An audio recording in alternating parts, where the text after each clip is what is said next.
In this video, I want to walk you through what you'll first see when you start SolidWorks for the first time. So I've just started SolidWorks, and then one of the first things I see is the welcome screen. From here, I can start a new part, an assembly, or a drawing, or I can open an existing part. I also see recent documents I've had open. I can open those, and folders I've recently worked in. If I don't want to see this window every time I start SolidWorks, I can click here and say Don't Show on Startup. For now, I'm just going to click in white space and clear that out. So next, I'm going to work around the screen. This is the graphics area where we'll draw our solid models and work on our drawings and assemblies. And up here in the top left-hand corner, we have our File menu. From here, we can start something new, and beside it, it shows the keyboard shortcut. Control-N will start a new document, or Control-O will open a document.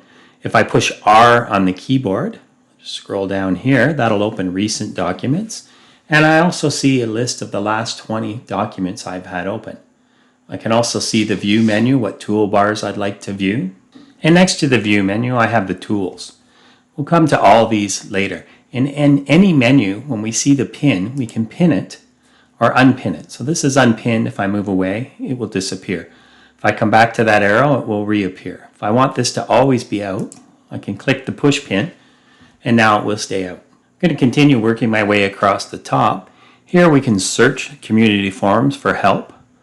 Here we can log into SolidWorks and see our account, or we can use the help button here to get help. We can minimize this window, move through various open documents, or restore this window to its previous size rather than full screen. And here I can close SolidWorks. As I work my way down, I'm just going to click on the picture of the house, and the SolidWorks Resources will open up. I have many options I can do here. I can build custom tabs.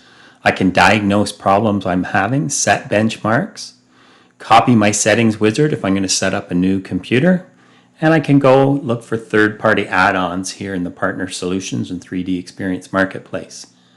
Next, we have the Design Library.